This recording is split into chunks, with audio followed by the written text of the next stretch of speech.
18 वर्ष से ऊपर का मतदाता सूची में नाम होना चाहिए, तो ये संख्या होनी चाहिए 16 करोड़। और मतदाता सूची में एसआईआर के बाद जो मतदाता सूची में नाम आए हैं वो कितने आए हैं?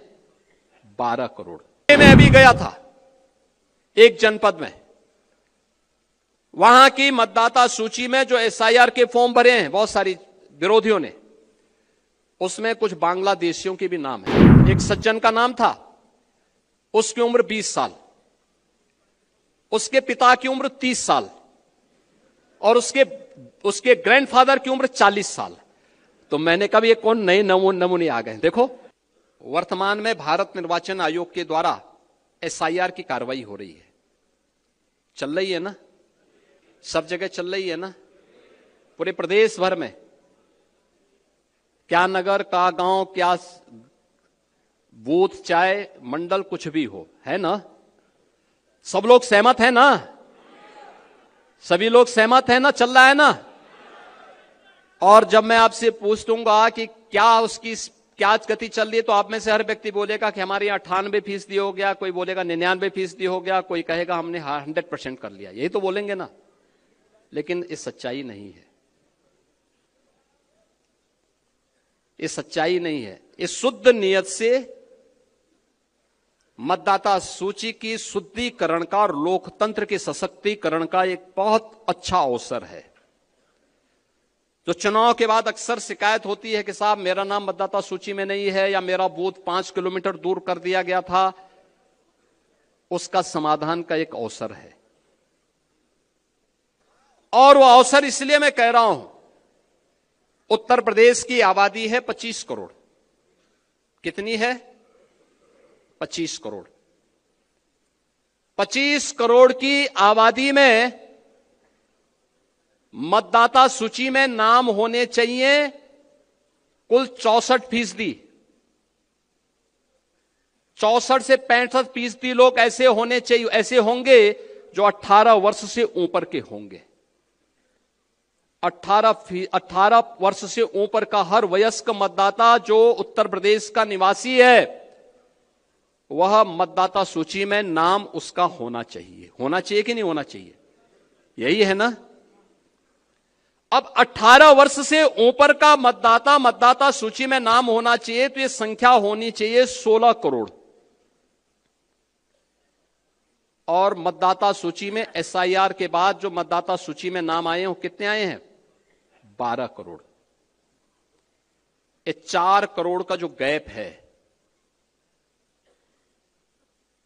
2025 की जो मतदाता सूची थी, जनवरी 2025 की, उसमें कुल नाम थे 15 करोड़ 44 लाख। कितने थे? 15 करोड़ 44 लाख। 1 जनवरी 2026 को जो भी युवा 18 वर्ष का होगा वह मतदाता बनने का हकदार होगा। यह संख्या बढ़नी चाहिए 15 करोड़ 44 लाख से 16 करोड़ तक, लेकिन यह संख्या बढ़ी नहीं है, घटी है।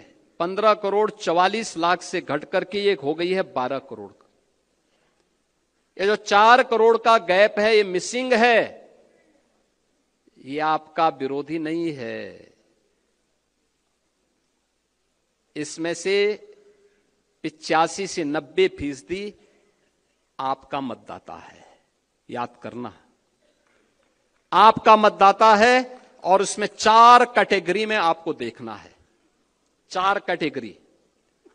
एक, जिन तक अभी कोई नहीं पहुंचा, अनमैपिंग में।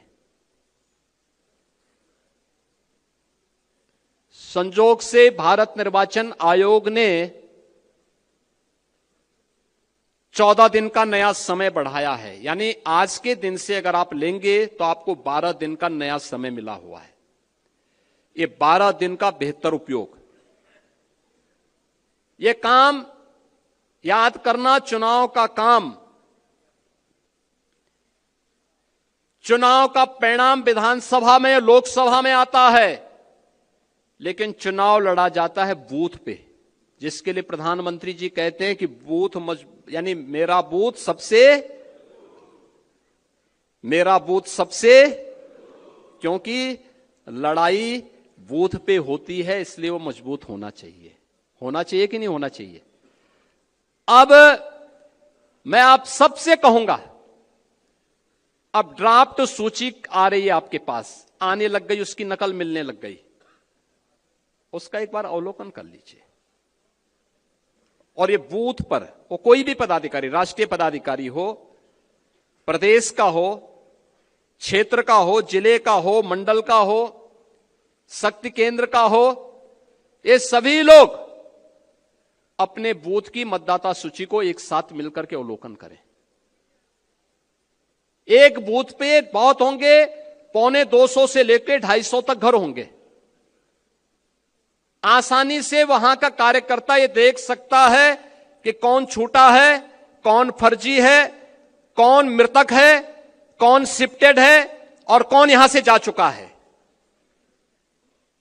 ये सब कुछ जानकारी ले सकते हैं। 4 कॉलम आपको मिलेंगे इसमें, एक अनलैपिंग का, एक मृतक का, एक अनुपस्थित यानी एब्सेंट का और एक शिफ्टेड का।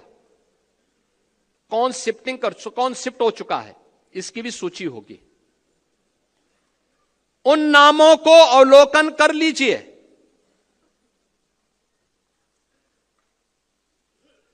देखिए, मैं अभी गया था एक जनपद में, वहां की मतदाता सूची में जो एसआईआर के फॉर्म भरे हैं बहुत सारी विरोधियों ने, उसमें कुछ बांग्लादेशियों के भी नाम है।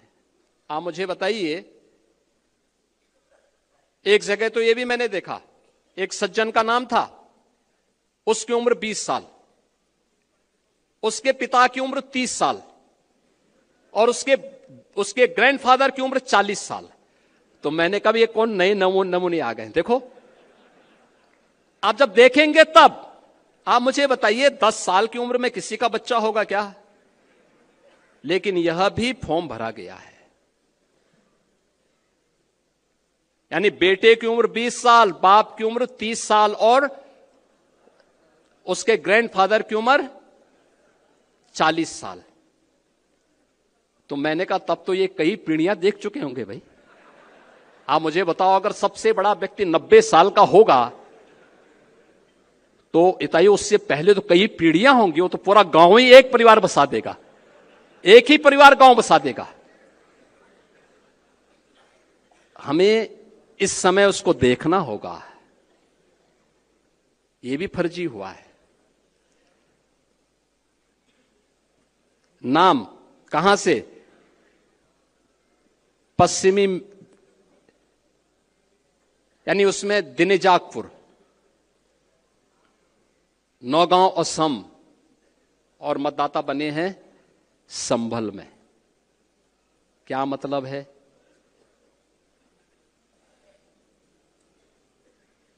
ये अवसर है इस सब फर्जी नाम के लिए आपत्ति करना। हर बूथ से आपत्ति दर्ज होनी चाहिए फर्जी नामों के लिए। जो छूट गए हैं, एसआईआर के लिए 12 दिन का समय अभी बाकी है। जो नए नाम भरने हैं उसके लिए भी आपके पास समय है। जिनके नाम काटने हैं उनके लिए समय है। और इस समय उन फटाफट भरवाइए, आपत्ति करिए। ये इसलिए आवश्यक है कि चुनाव में आपकी मेहनत 3/4 इस एसआईआर की सूची रिफाइंड हो जाएगी। 3/4 मेहनत आपकी पूरी हो गई, तब केवल 1/4 मेहनत आपको विधानसभा चुनाव में करना होगा। और धड़ल्ले के साथ 3/4 सीट भारतीय जनता पार्टी और गठबंधन के प्रत्याशी उत्तर प्रदेश में जीतेंगे। कोई संदेह इसमें नहीं होना चाहिए।